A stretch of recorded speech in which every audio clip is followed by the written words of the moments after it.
Baik, karena peserta sudah sekitar 20 orang ya, sudah setengah dari pendaftar Santuy Talks pada malam hari ini. Jadi saya mulai ya teman-teman. Assalamualaikum warahmatullahi wabarakatuh. Selamat datang dan selamat malam teman-teman peserta Santuy Talks pada tema Quarter Life Crisis dengan judul mempersiapkan diri menjadi pribadi yang lebih dewasa. Nah, teman-teman sebelumnya perkenalkan, nama saya Lita Aprilia. Di sini saya sebagai moderator yang akan menemani teman-teman selama kurang lebih 1,5 jam ke depan. Kita akan membahas topik yang pasti sudah ditunggu banget ya teman-teman semuanya. Namun sebelumnya izinkan saya untuk memperkenalkan dulu nih, apa sih Yakin Bisa itu kepada teman-teman semuanya. Nah, mungkin bisa di-share dulu, Kak. Kita kenalan dulu ya sama Yakin Bisa, teman-teman.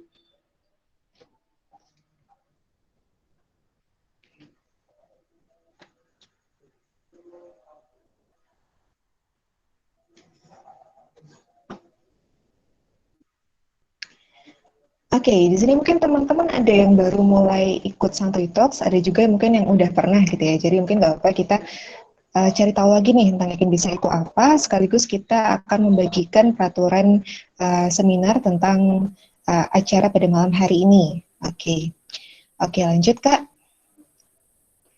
Nah, jadi peraturan yang pertama, peserta memasuki room yang disediakan selambat-lambatnya 15 menit sebelum acara dimulai. Kemudian, peserta akan diizinkan memasuki ruangan room apabila peserta telah menggunakan nama asli, bukan nama perangkat ya. Kemudian selanjutnya, peserta diharuskan untuk on cam dengan pakaian yang sopan dan berperilaku yang sesuai. Kemudian yang keempat, peserta sangat diharapkan untuk mematikan suara selama pemateri menyampaikan materinya. Lalu, bagi peserta yang akan mengajukan pertanyaan bisa mengisi room chat setelah materi selesai disampaikan. Selanjutnya, sertifikat akan dibagikan pada peserta yang mengikuti kegiatan dari awal sampai akhir dan juga ada pengisian evaluasi nanti. Jadi diharapkan teman-teman untuk stay di sini mendengarkan materi sampai akhir ya teman-teman. Dan selanjutnya, di akhir acara akan diberikan link evaluasi dan peserta wajib untuk mengisi link tersebut sebagai bukti tanda hadir dan syarat mendapatkan sertifikat. Lalu nanti di akhir acara kita ada dokumentasi ya teman-teman. Jadi diharapkan teman-teman semua bisa on cam ya. Oke, lanjut Kak. Oke, jadi Yakin Bisa itu apa sih teman-teman? Nah, Yakin Bisa ini adalah sebuah wadah atau komunitas pemuda yang bergerak di bidang pendidikan yang bertujuan untuk membangun generasi penerus bangsa mewujudkan cita-citanya. Nah, jadi Yakin Bisa sendiri ini memiliki visi antara lain menjadi pelopor terdepan dalam mewujudkan kehidupan masyarakat yang lebih baik dengan bergerak bersama generasi muda terbaik untuk mencerdaskan Nusantara. Lalu misinya ada 3. Yang pertama, kita bersinergi dalam berproses untuk mewujudkan masyarakat Indonesia yang berintelek. Kemudian kita juga merencanakan dan melaksanakan program-program inovatif guna pengembangan bakat minat para generasi muda menuju keadaan yang lebih baik. Lalu yang ketiga, memberdayakan potensi pemuda-pemudi dalam meningkatkan potensinya untuk mengambil peran sebagai generasi penerus bangsa. Lanjut Kak. Oke, nah ini teman-teman, Yakin Bisa punya beberapa program kerja yang menarik nih. Yang pertama terkait dengan kepenulisan dan beasiswa, yaitu ada program untuk memberikan informasi tentang menulis CV, Motlet, FGD, wawancara, menulis, KTI, esai, karya ilmiah, dan LOA. Kemudian kita juga mengadakan webinar seperti tentang kepemimpinan, critical thinking, problem solving, time managing, menulis karya ilmiah, award beasiswa, dan proses dalam mendapatkannya. Lalu kita juga membahas isu-isu kehidupan mahasiswa atau student life, dan yang terakhir kita juga membagikan informasi tentang beasiswa. Nah, selanjutnya di Yakin Bisa ini kita juga berusaha untuk mengangkat cerita dari tokoh yang jarang diekspos, tapi punya kontribusi yang baik nih ya untuk negara. Dan kita juga menyertakan quote tentang tokoh tersebut. Selanjutnya kita juga membagi tentang cerita pahlawan yang selama ini kurang diangkat gitu ya, padahal cerita hidupnya itu sungguh sangat berkontribusi gitu ya terhadap Indonesia gitu. Kemudian juga ada cerita mengenai pemuda yang inspiratif dalam mengisi kemerdekaan. Nah, jadi itu teman-teman tentang Yakin Bisa. Harapannya mungkin teman-teman bisa terus memantau nih ya dan terus engage ini sama Yakin Bisa agar kita bersama-sama meningkatkan pengetahuan kita tentang tokoh-tokoh yang telah berjasa nih terutama untuk Indonesia. Nah, oke, teman-teman, sebentar saya lihat pembicara sudah datang.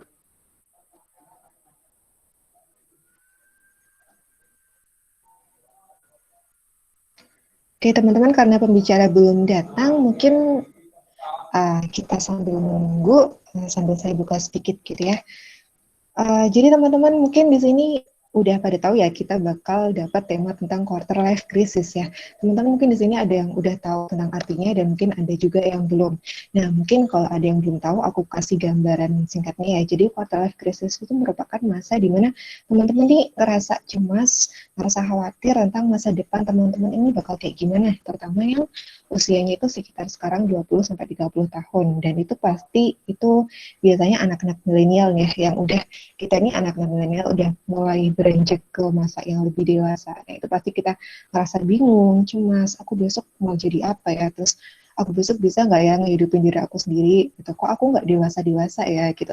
Nah, pada malam hari ini kita akan bahas itu teman-teman. Kita akan mengupas tuntas tentang gimana nih cara kita untuk bisa jadi pribadi yang lebih dewasa dengan pembicara yang keren banget. Teman-teman mungkin kenal sama Kak Shibli itu, Kak Muhammad Shibli, ya. Kak Muhammad Shibli ini merupakan kita hadirkan ya pada malam hari ini karena beliau ini juga pernah membagi tentang info quarter life crisis ini di acara yang lain. Jadi beliau ini merupakan psikolog dari 1%. Kalau teman-teman pernah tahu ya 1%, coba saya tanya deh teman-teman bisa jawab juga biar kita lebih interaktif. Ada yang tahu 1% nggak? Nah, ya tahu ya Kak Agnes ya. Ya, jadi 1% itu teman-teman merupakan salah satu platform yang sedang apa ya kondang gitu ya di Indonesia untuk sebagai membantu kita dalam proses mengembangkan diri gitu ya. Sama seperti Yakin Bisa. Ini harapannya semoga besok Yakin Bisa juga bisa jadi seperti Santuy Talks gitu. Sorry, menjadi seperti 1% gitu ya. Gitu teman-teman. Jadi malam hari ini kita punya tema yang keren, kita juga punya pembicara yang keren gitu. Jadi sabar dulu ya teman-teman, kita tunggu pembicara yang keren nih untuk datang ya. Kita tunggu dulu.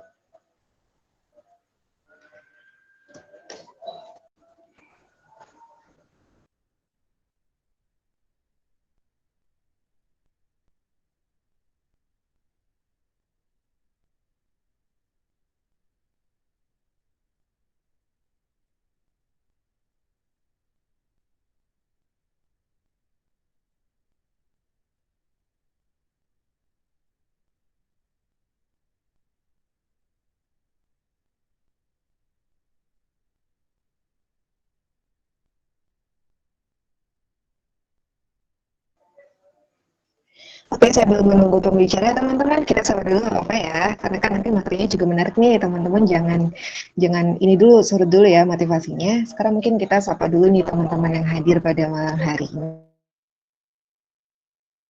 Mau tahu nih teman-teman ini peserta Santuy Talks tuh dari mana aja sih? Coba aku tanya sama yang namanya unik deh. Siapa ya? Ini nih, Salsa Mutiara Rengganis. Halo Salsa, mungkin bisa open mikrofon. Halo Kak. Halo Salsa, dari Salsa. Dari Lamongan Kak. Mana? Lamongan. Oh Lamongan. Lamongan itu daerah mana ya? Provinsi mana? Jawa Timur Kak. Oh iya ding. Oh iya iya, iya. Jawa Timur ya. Wah keren. Udah pernah ikut Santuy Talk sebelumnya apa ini pertama kali? Ini pertama kali sih Kak. Oke, mantap. Nanti seterusnya ikut ya, karena pasti kedepannya kita bakal ngadain tema-tema yang lebih keren lah daripada ini, gitu ya, Salsa. Insya Allah Kak. Selanjutnya kita sapa lagi. Udah cewek sekarang cowok ya. Cowok siapa ya? Iya nih. Jezando. Waduh keren nih. Jezando. Farhan Jez. Bukan ya? Sorry. Jangan. Aldo Noval? Atau siapa ya? Erik Gunawan coba. Lumajang Kak. Oh Lumajang. Tahu Lumajang Kak? Lumajang, oke. Ini Mas Erik nih mahasiswa atau semester berapa? Gimana? Semester berapa sekarang? Masih maba. Oh masih maba, oke. Wah keren ya, masih maba tapi udah mikirin quarter life crisis ya. Bener Takut. nih, Iya nggak apa-apa, justru kalian tuh harus persiapan dari sedini mungkin. Soalnya biasanya sih yang kalau misalnya dari awal kalian sudah menentukan gitu ya teman-teman, udah nentuin dari awal tuh udah cemas dulu nih, nanti pasti apalagi dari awal-awal kuliah kan berarti kalian udah punya tujuan gitu ya. Kalau dari awal tuh nggak pusing, berarti kalian nggak tahu mau ngapain gitu. Maksudnya kalian nggak berusaha untuk cari tujuan gitu teman-teman. Pokoknya kalau misalnya teman-teman sekarang ngerasa stres, khawatir, dan sebagainya, ya kita gimana caranya biar nggak stres, kita cari tahu nih ya solusinya apa. Nah, termasuk caranya teman-teman untuk ikut acara ini, Quarter Life Crisis gitu ya, untuk gimana caranya kita menghadapi kecemasan kita gitu. Dan mungkin nanti ada kaitannya juga dengan cara teman-teman untuk mencapai cita-cita atau menemukan tujuan hidup teman-teman ke depannya. Itu teman-teman. Semangat terus pokoknya.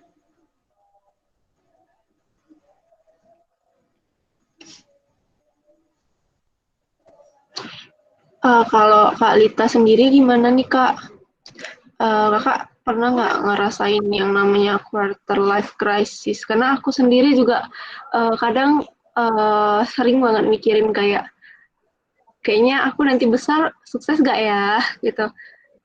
Terus kadang mikir ini jurusan aku yang sekarang udah benar apa belum ya?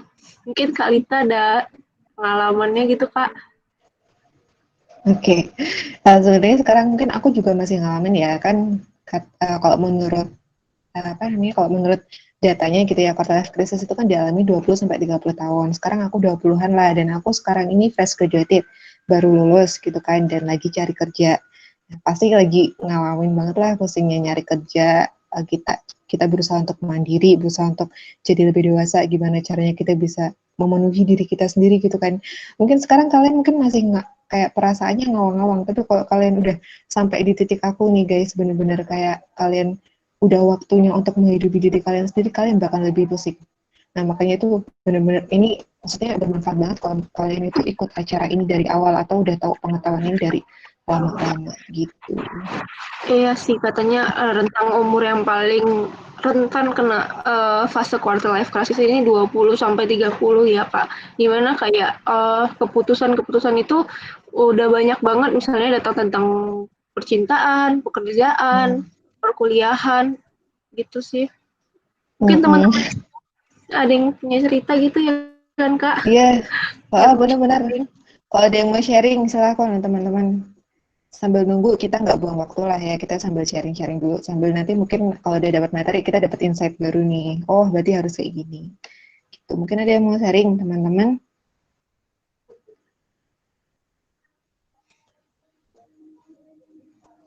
Benar, sharing mengenai mungkin perkuliahannya gitu. Mungkin dia ngerasa salah jurusan, atau saat ini mungkin ada di antara teman-teman ada yang masih SMA, boleh open cam, open mic, atau jawab di kolom chat juga nggak apa-apa. Oh, Kak Lita, ini ada yang mau sharing nih Kak, yang di kolom komen ini ada Kak Anissa, Kak. Iya, silakan aja langsung. Anissa, silakan. Malam, Kak. Malam.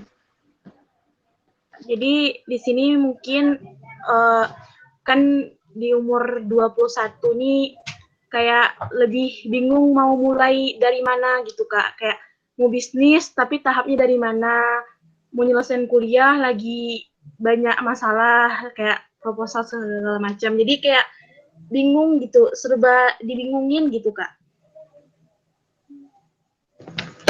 Oke, bingungnya gimana aja nih? Gimana aja? Boleh diulangin nggak? Misalnya kayak mau bikin bisnis, kan kayak kita mau maju gitu, ini udah 21 tahun nih, kayak masih minta sama orang tua, yang lain udah pada sukses, kayak yang lain udah bisa mandiri gitu, jadi kayak juga kayak gitu, jadi bingung mau mulainya tuh di mana gitu, kayak kok orang bisa ya sukses di usia muda, tapi sekarang kita masih kayak gini-gini aja gitu, jadi lebih ke nggak tahu harus memulai sesuatu dari mananya gitu, Kak. Oke, sebenarnya kalau misalnya bahas quarter life crisis itu kan bahasanya luas kan ya. Anissa, kita bisa bahas tentang fashion, kita bahas tentang hobi, cita-cita, mimpi luas banget.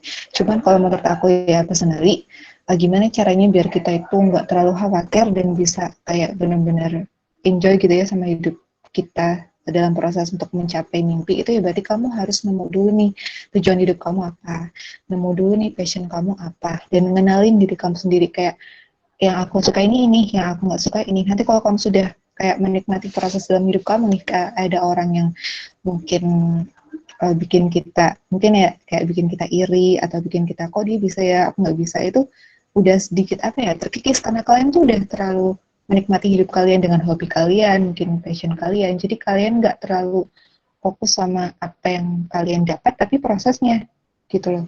Jadi yang paling penting sih menurut aku kalian harus kenal dulu nih diri kalian sendiri seperti apa gitu. Kayak keinginan kalian tuh apa ke depannya, walaupun untuk menentukan itu susah banget ya teman-teman. Untuk menentukan itu pasti susah banget gitu ya. Jadi ya pokoknya yang paling penting itu sih mengenal diri teman-teman semua ini. Nah kalau aku tanya ke Anissa, Anissa gimana nih selama ini? Apakah udah tahu nih hobi Nisa atau passion atau apa gitu? Aku sih lebih ke public speaking gitu Kak, tapi kayak nggak ada sarana atau wadah buat ngembangin bakat dan minat, jadi kayak kependam sendiri gitu jadinya Kak.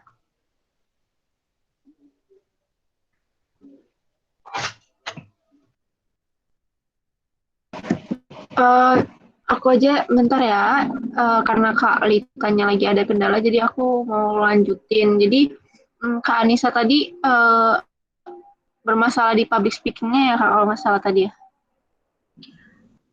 Aku tuh kayaknya minatnya tuh di public speaking Kak, jadi kayak aku tuh kayak punya bakat lah gitu di situ, udah kayak minatnya di situ, tapi bingung mau nyalurin minat nih kemana gitu, nggak ada wadah.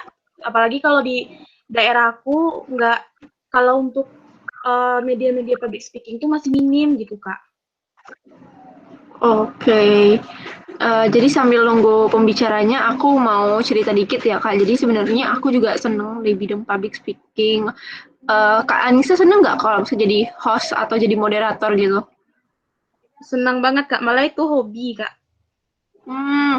Iya, jadi aku sebenarnya juga kalau sebelum setahun yang lalu juga nggak senang dalam public speaking, tapi nggak pernah tersalurkan karena aku nggak ikut organisasi sama sekali kalau tahun lalu. Nah, di tahun ini semenjak pandemi ini aku semakin produktif.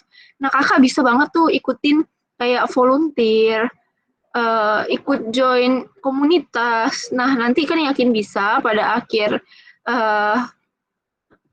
jabatan dari batch kami nanti akan ada open volunteer. Jadi kakak nanti bisa ikut tuh Kak. Kakak bisa langsung cari aja di Instagram tuh banyak info-info tentang volunteer. Nah, kakak bisa salurkan di sana.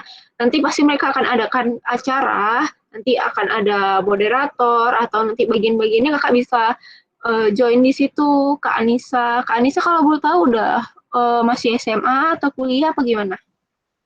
Kuliah semester 5 Kak. Oh, kuliah semester 5. Oh, berarti angkatan 2018 ya, Kak? Oke, menarik sekali. Halo. Oke, Kak Asibinya udah masuk. Saya serahkan kepada moderator kembali. Terima kasih semuanya. Baik. Gimana Baik. ini jadinya kita mundur setengah jam, jadi saya belum kabar sama sekali, nggak ada kabar apa-apa ini. Iya, maaf Kak Shibli, ini ada miskomunikasi antara tim humas dan saya gitu ya. Jadi mungkin bisa langsung dimulai aja materinya. Oh ya teman-teman, mungkin sebelum saya mulai ini saya perkenalkan lagi ya nih, Kak Shibli ini merupakan mentor dan supervisor psikolog dari 1%. Seperti yang sebelumnya sudah saya jelaskan ya sama teman-teman, 1% itu apa? Pasti sudah pada tahu ya teman-teman ya. Jadi mungkin tanpa menunggu lama, teman-teman kita bisa langsung saja mulai materi dari Kak Shibli. Mungkin PPT-nya bisa di-share, Kakak? Oh, aku yang share ya? Bukan, Kak. Dari Oke. Oke, sebelumnya salam kenal dulu, jadi kita telat nih, nggak terburu-buru, jadi nggak kenal-kenalan. Jadi saya Shibli, udah dikenalin ya sama Lita ya, berarti dia kamu Lita. Iya. Terus operatornya ada Agnes. Gitu. Oke. Iya, Kak.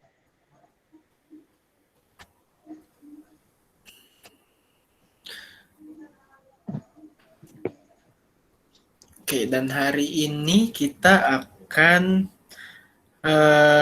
membahas mengenai quarter life crisis. Ini sebelumnya semoga semuanya ini ya siap mendengarkan lagi dengan segala isu teknis. Mungkin saya pribadi mohon maaf terhadap itu ya.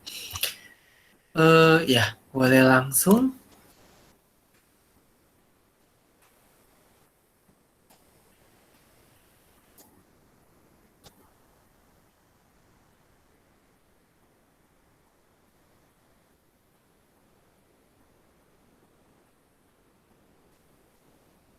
Belum muncul ya, Kak? Belum? Di teman-teman semua muncul nggak? Di aku sih belum ya. Belum kayaknya deh, Nas. Belum, Kak. Belum ya. Oke.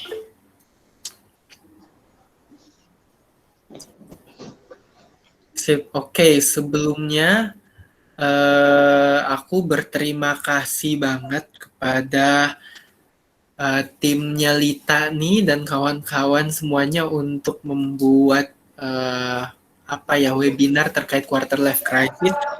Di mana quarter life crisis ini merupakan salah satu fenomena yang kayaknya banyak yang relate sih ini ya. Apalagi kalau kita berada di rentang-rentang seperempat dari 100 itu ya, 25-an, sekitar 25-an itu harusnya banyak yang relate.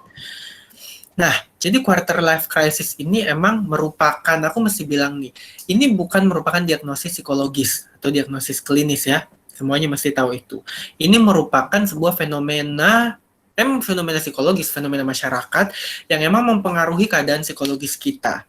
Emang. Nah, di sini kita bakal mau belajar lebih banyak lagi dan lebih dalam lagi terkait quarter life crisis dan semoga semuanya mendapatkan manfaat terkait apa yang aku berikan dan mendapatkan paling nggak penyelesaian masalah atau perspektif terhadap bagaimana caranya kita memandang masalah kita yang sekarang lagi terjadi.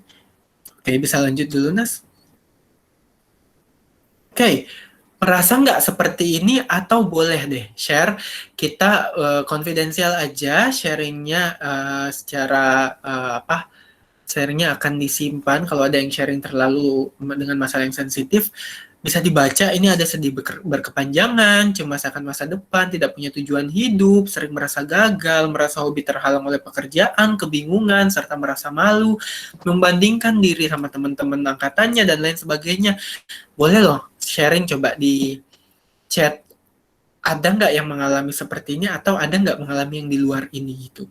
Belakangan ini sedang mengalami apa aja gitu, teman-teman?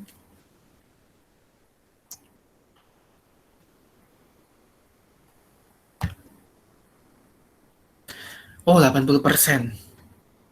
Oke, boleh juga nih kalau pakai persentase. Persentase ya. 80% mengalami. Kemudian hampir semua. Wah, oke. Oke.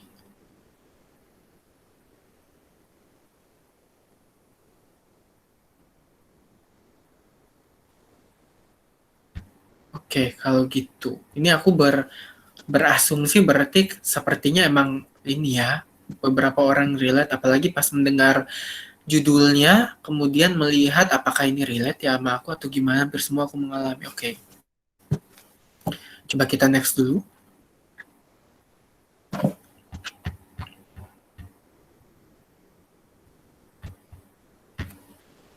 Oke, boleh dilanjut dulu PPT-nya. Nah, apa yang tadi aku dituliskan itu merupakan emang gejala-gejala atau basically rasa-rasa yang kita sedang alami ketika kita berada di usia seperempat abad atau quarter ya. Quarter diambil dari kata seperempat lah, quarter. Yang berada di usia sekitar 20 tahunan itu sebenarnya. Nah, krisis itu merupakan periode waktu yang diisi oleh kesulitan yang besar. gitu sebenarnya. Jadi secara harfiah sebenarnya kita katakan quarter life crisis merupakan kesulitan yang dialami oleh orang di usia seperempat abad atau sekitar 20-an. Basically itu. Tapi emang jadinya masa-masa 24 atau masa-masa dewasa ini menjadi masa-masa yang krusial dan sangat penting yang membentuk yang membentuk kita menjadi, apakah kita menjadi pribadi yang bakal lebih baik ke depannya atau enggak gitu sebenarnya. Coba next dulu. Nah, ini pengertian quarter life crisis dulu.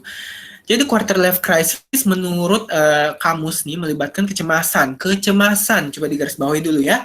Kecemasan terhadap arah hidup serta kualitas hidup kita. Kita cemas terhadap kita mau kemana nih? Sehingga muncul tadi simptom-simptom yang tadi, akhirnya kita sedih, merasa tersesat, merasa ini, itu, dan lain sebagainya. Dan kita nggak tahu. Dan kita mempertanyakan, saya tuh kualitas hidupnya lagi bagus atau enggak ya? Sekarang harusnya seperti apa ya? Gitu. Kemudian ini menurut salah satu psikolog juga di luar mengatakan kalau merupakan periode perasaan tidak aman, khawatir, dan kekecewaan terkait karir, hubungan, dan situasi finansial. Wah, ini lebih luas lagi nih, lebih dipecah-pecah lagi nih. Ada khawatir, ada kekecewaan terhadap karir, ada terhadap hubungan, kecewa terhadap hubungan, dan kecewa terhadap situasi finansial. Which is kenapa ini menjadi, kita nggak pernah kecewa terhadap karir dan situasi finansial di usia kita remaja ya. Karena kan kita fokusnya ke pertemanan dan sekolah. Sekarang kita memiliki tanggung jawab lebih. Kita memiliki tanggung jawab lebih untuk mandiri secara finansial. Karena salah satu tugas perkembangan dari orang dewasa adalah mandiri. Sehingga saya bisa bilang, dan beberapa ahli juga bilang, ahli psikologi di Indonesia, itu mengatakan kalau di Indonesia mereka baru mandiri, usia rata-rata mandiri mereka adalah 25 tahun ke atas. Jadi, di Indonesia sendiri, checklist remajanya itu masih berlanjut. Kalau misalnya menurut teori itu sampai 19-21 tahun itu remaja, sorry itu saya di Indonesia sampai usia 24 tahun mereka masih memiliki ciri remaja. Aku bisa bilang seperti itu. Ya.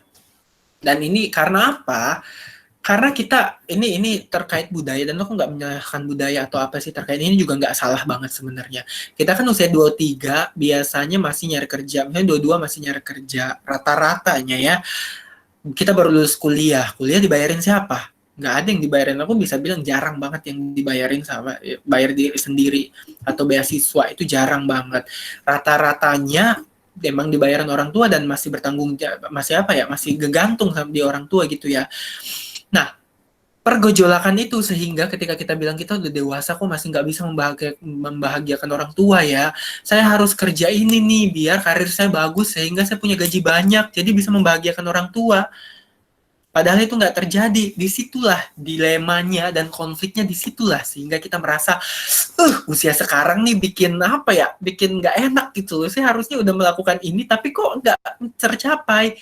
That's a crisis actually.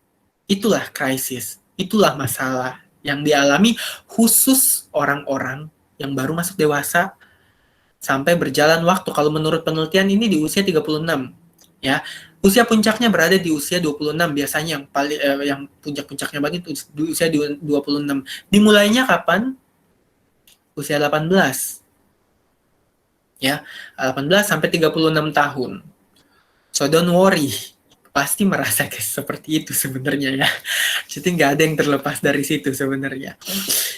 Menurut penciptanya, tahun 2001, jadi quarter life crisis itu dibentuk, itu dari buku populer, itu tahun 2001 yang penciptain ini Robin dan Wilner.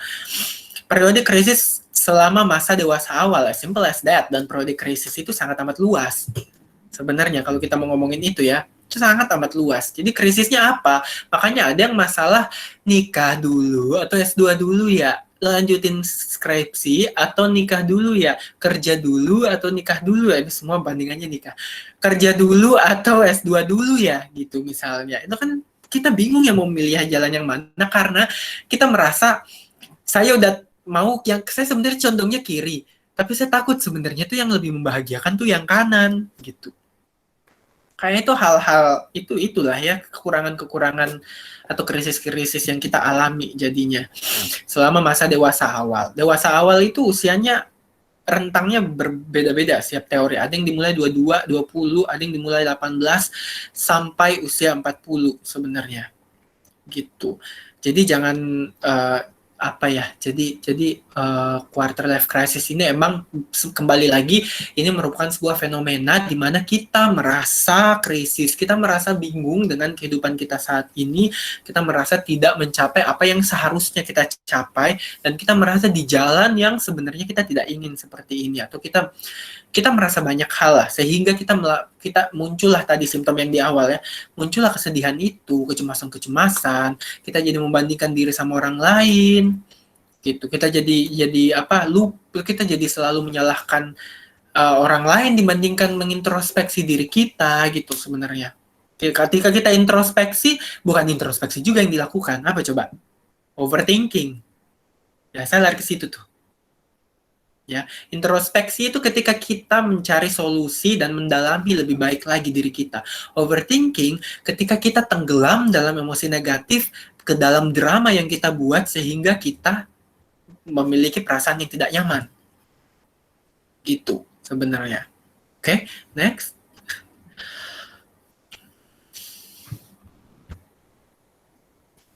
Nah, ini yang tadi aku bilang nih. Ini penelitian yang ini sebenarnya PPT-nya aku buat udah lama ya, sebenarnya udah 6 bulan yang lalu. Sebenarnya ini PPT-nya aku nggak tahu penelitian terbaru ada atau enggak. Cuma ini aku terakhir dapat penelitian terbaru tuh tahun 2013, episode krisis pada tahap kehidupan dewa. Ini quarter life crisis adalah episode, ya, ini digarisbawahi. Episode krisis pada tahap kehidupan dewasa yang terasa lebih sulit, stressful, dan tidak stabil menghasilkan turning point. Garis bawah yang pertama episode. Yang kedua turning point dalam hidup karena sebuah perubahan yang terjadi. Garis bawahi dua hal yang baru ini, episode dan turning point. Namanya episode berarti kan ada mulainya, ada akhirnya ya. Jadi ketika kita ngomongin quarter life crisis, aku mesti bilang pasti ini berakhir kok. Pertanyaannya, berakhirnya seperti apa? Kita nggak tahu nih cerita yang bakal kita bikin di depan seperti apa ya sebenarnya. Itu quarter life crisis. Kemudian yang pertama episode kemudian turning point. Turning point maksudnya ada sesuatu yang akhirnya bahkan mengubah kepribadian kita. Bahkan mungkin itu sesuatu yang akhirnya kita ingat banget. Bahkan itu sesuatu yang kalau bahasa-bahasanya sih hidayah gitu. Tiba-tiba ada hidayah, ada tiba-tiba muncul apa ya, sparkle yang bikin oke, ini yang harus saya lakukan. Oke, saya harus berubah. Oke, saya harus semakin maju. Oke, saya harus gini. Biasanya gitu. Ya. Puncaknya di usia 26 tahun biasanya berlangsung selama 11 bulan. Jadi, harusnya berlangsung. Kalau misalnya ini nggak berlangsung dan ada, saya masih sedih, saya masih cemas, saya masih apa, yuk kita nggak golongkan lagi di quarter life crisis. There's a bigger issue biasanya ya. Ada isu yang lebih besar tuh. Kalau misalnya tidak berlangsung kurang lebih 11 bulan atau 1 tahun lah sebenarnya gitu. Ada isu yang lebih penting yang harus kita selesaikan dibandingkan kita memikirkan saya tuh lagi quarter life crisis gitu sebenarnya. Ketika kok kayak berlangsung sangat amat ini ya, sangat amat terus menerus dan nggak selesai dan dampaknya itu sangat amat negatif. Mungkin bukan quarter life crisis lagi jadinya kalau seperti itu. Gitu. Dan ingat quarter life, balik lagi. Quarter life crisis ini hanyalah sebuah fenomena yang dimana kita semua mengalami itu sebenarnya. Kayak gini deh, fenomena kenakalan remaja. Siapa sih yang nggak nakal waktu remaja? Kayak gitu loh. Ya, fenomena kenakalan. Terus ke fenomena apa lagi ya? Fenomena ini kalau orang tua tuh yang dulu itu midlife crisis. Ya. Dulu tuh terkenal midlife crisis. Midlife crisis ditandai dengan kesepian, masalah-masalah perceraian, saya pengen stay sama istri suami saya atau enggak, terus masalah-masalah pekerjaan, saya merasa digantikan sama generasi yang baru, gitu-gitu kan, dulu seperti itu. Dan basically emang kita bakal mengalami perasaan-perasaan seperti itu, dan itu bukan diagnosis, dan itu bukan sesuatu yang negatif banget juga, gitu. Buktinya emang ada turning point di sini, harusnya ada turning point. Ada yang bikin kita tuh belajar sesuatu banget gitu loh. jadinya. Itu. Oke, next.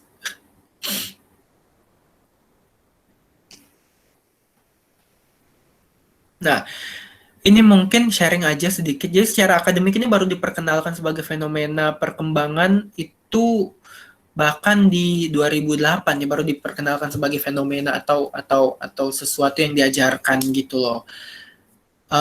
Iya, sebenarnya harus diperadakan penelitian lebih lanjut menurut aku terkait quarter life crisis ini. Apa sih sebenarnya kayak inti utamanya tuh apa? Emang sejujurnya walaupun aku udah membaca dan aku sering banget bawain quarter life crisis itu basically itu tadi yang aku jelasin, tapi apakah ini bakal berkembang menjadi apa ya, misalnya kayak post power syndrome gitu ya, apakah bakal berkembang menjadi gejala-gejala tertentu, itu masih diadakan penelitian lebih lanjut sih. Sejauh ini emang masih sebuah fenomena yang umum terjadi gitu sebenarnya. Oke, next. Nah, salah satu hal yang sangat mempengaruhi sebenarnya yang bikin ini unik ya, sebenarnya adalah sosial media gitu. Sosial media membuat sebuah krisis itu semakin unik atau semakin apa ya? Either kita mempelajari sesuatu dari sosial media atau kita semakin menjauhi sosial media karena itu bikin kita makin tegang, makin membandingkan diri gitu loh sebenarnya. Semakin kita semakin melihat orang-orang kok bisa ya mencapai ini, kok bisa beli ini, kok bisa beli itu, kok bisa kesana kesini, kok saya masih di sini-sini aja gitu-gitu, itu sebenarnya menjadi hal yang membuat kita semakin insecure lah rasanya ya. Kadang-kadang kalau emang masalahnya di sosial media banget, aku sama klien-klien aku tuh yuk puasa dulu sosial media gitu. Nggak usah lama-lama. Cukup biasanya tuh aku 2 minggu sampai ketemu lagi. Misalnya kalau ada klien yang mau ketemu lagi gitu ya. Kalau butuh terapi gitu yang terus-menerus, biasanya aku 14 hari ya setelah kita ketemu lagi. Karena aku rentang ketemunya biasa 1 minggu per 7 hari atau per 14 hari. Atau kalau misalnya kliennya kayaknya cuma sekali datang, menurut aku cuma sekali datang atau nggak mau ini lagi, aku biasa membiasakan dia untuk yuk coba 21 hari kalau gitu. Nggak puasa sosial media dulu. Nggak usah. Aduh, saya balik lagi sosial media gara-gara apa? Saya nggak bisa komitmen gitu-gitu. At least komitmen 21 hari aja berarti. Nggak usah selama-lamanya atau apa kok sebenarnya. Jadi aku merekomendasikan itu biasanya. Biar apa? Biasanya itu jadi bikin makin tenang, bikin makin tidak tertuntut terhadap apa-apa, tidak mengurangi kebiasaan membandingkan diri karena sosial media dan lain sebagainya. Jadi itu saran yang cukup bijaksana sih. Gitu untuk kebaikan diri kita. Why not gitu sebenarnya. Ya, next lagi. Nah, ini emang ada tahapan dari quarter life crisis sebenarnya ya. Jadi tahapannya itu emang merasa dia terkurung, ada perasaan terkurung, terus akhir dia merasa terkurung, dia merasa kok gue seperti ini, akhirnya dia sadar ya, merasa sadar terhadap kalau ada sesuatu yang tidak beres dan mungkin mulai menjauhi diri dari lingkungan, mulai melihat kalau saya tuh berbeda dengan lingkungan, saya tuh saya lagi sendiri banget, kok yang lain tuh seperti ini, kok saya gini gitu loh. Ya, ada separation yang kita lakukan, ada pemisahan diri yang kita lakukan secara mental maupun secara sosial mungkin sebenarnya. Terus baru tuh mulai untuk mendapatkan kenapa ya seperti ini, kenapa ya saya mengalami seperti ini, apa sih sebenarnya yang saya ingin lakukan. Akhirnya ini mulai tahap building tuh, eksplorasi, akhirnya melihat potensi lain, melihat kemampuan diri, melihat kelebihan diri, melihat turning point-nya biasanya di sini nih. Setelah time out itu kayak time out ya udah biasanya titik berat. Kemudian langsung mengeksplorasi lagi ya, ini biasanya gini. Kalau misalnya dia memiliki knowledge atau memiliki yang namanya bounce back resilience ya. Resilient namanya bounce back atau sikap untuk resilience, sikap untuk balik lagi, dan kita kita kadang ada beberapa yang lebih besar daripada yang lain ya bounce back-nya, itu lebih enak dia eksplorasinya, karena tahap eksplorasi ini yang bisa dilakukan untuk kita belajar adalah kita mulai mengeksplorasi diri kita, kelebihan dan kekurangan diri kita menerima itu, kita mengakui kelebihan orang lain, mengakui juga kalau saya punya kelebihan ini, mengakui juga saya punya kekurangan ini dan lain sebagainya, sehingga bisa rebuilding dengan lebih baik, bisa memulai lagi kembali, bisa berkomitmen baru, bisa at least komitmennya seperti ini. Oke, saya kerja dulu 1 tahun 2 tahun, terus saya ke depannya mau lihat lagi ada kesempatan apa. Itu udah sangat baik sebenarnya, karena udah udah berkomitmen terhadap sesuatu atau udah memutuskan sesuatu sebenarnya, instead of kita berfokus kepada quarter life crisis-nya, berfokus kepada saya masih di masa quarter life crisis, saya masa ini, tapi berfokuslah pada progres yang kita jalani sekarang tuh udah sampai mana sih sebenarnya. Ini saya udah merasa tenang, saya udah merasa eksplorasi lagi nih, saya nyari-nyari lagi nih kesempatan-kesempatan untuk saya gitu. Kalau udah seperti itu kan berarti udah tinggal rebuilding lagi sebenarnya ya. Tinggal dibangun lagi gitu. Apa yang mau dibangun dan apa yang dibutuhkan untuk membangun itu silahkan dijawab masing-masing sebenarnya. Oke. Nah, secara teori, sekarang aku mau ngomongin teori. Jangan ngantuk ya, ini udah malam lagi. Oke, ya. Ini tapi penting, biar kita lebih mengenal diri kita. Erik Erikson ini, bagi yang kuliah psikologi harusnya sih paham ya. Erik Erikson itu membuat tangga kehidupan. Apa sih tangga kehidupan? Proses perkembangan gitu. Di mana setiap perkembangan itu memiliki tugas perkembangannya masing-masing. Jadi gini loh, kayak apa? Pokoknya usia 5 tahun kayak kita aja. Usia 12 tahun udah harus lulus SD. Usia 15 tahun udah SMP. Usia 18 tahun harus SMA. Gitu. Harus kuliah misalnya usia 22 misalnya, ataupun yang tidak kuliah paling enggak udah harus mendapatkan pekerjaan di usia gini. Kemudian di usia gini harusnya gitu loh. Ya, ini menurut perkembangan apa yang harus kita dapatkan di setiap perkembangan. Aku cuma mau menjabarkan 2 perkembangan nih, yaitu masa remaja dan masa dewasa awal ya. Gitu. Setiap perkembangan itu punya virtunya masing-masing, kayak ketika kita bayi ya, kata Erikson, ketika kita bayi, virtu utamanya itu adalah kepercayaan gitu. Jadi ketika kita infant tuh yang paling trust mistrust, jadi itu gimana caranya kita bisa percaya sama orang yang rawat kita dinetein nggak gitu, kita diberikan makan nggak, kita diberikan kenyamanan nggak gitu. Ketika kita berhasil mengembangkan 1-2 tahun berhasil dibikin trust, maka kita mengembangkan kenyamanan dan kita akhirnya bisa percaya kalau lingkungan tuh tempat aku bernaung. Gitu sebenarnya. Dan begitu terus ya. Next dulu, coba. Nah, sehingga ini identity versus confusion ya. Next, sebelumnya maaf. Sebelumnya lagi ya. Identity versus role confusion. Ini berada di tahap keempat atau kelima gitu tadi aku lupa. Itu pokoknya ini berada di tahap remaja. Ya, berada di tahap remaja, di mana pada tahap remaja ini yang penting bagi kita adalah untuk menyimpulkan saya tuh orangnya seperti apa. Saya tuh kepengennya apa, sukanya pacaran sama siapa, sukanya dimarahin sama siapa, cara marahnya gimana, saya suka IPA, IPS, saya suka makan ini atau makan itu, saya suka semuanya di sini, ya. Basically kalau ini juga termasuk identitas seksualnya seperti apa, identitas gendernya juga seperti apa, dan lain sebagainya, ini masuk di identity achievement sebenarnya. Nah, lawannya itu ketika tidak dibimbing dengan baik, ketika tidak dibuat menyimpulkan dirinya dengan baik, biasanya yang muncul adalah identity confusion tuh. Identity confusion dia jadi bingung sebenarnya. Jadi saya tuh saya sebenarnya jadi biasanya kayak saya sebenarnya pengen ini tapi saya nggak bisa ngomong sama temen, jadi saya ikut-ikut aja gitu misalnya. Jadi nggak bisa ngomong secara asertif. Atau ada kebingungan-kebingungan yang lain yang terjadi ya. Nah, tapi apakah emang harus semuanya identity achievement? Nggak boleh confusion? Nggak. Tapi biasanya jadinya emang ada identitas diri kita yang emang belum kita simpulkan banget. Yang baru disimpulkan tuh di masa dewasa awal sebenarnya. Next dulu.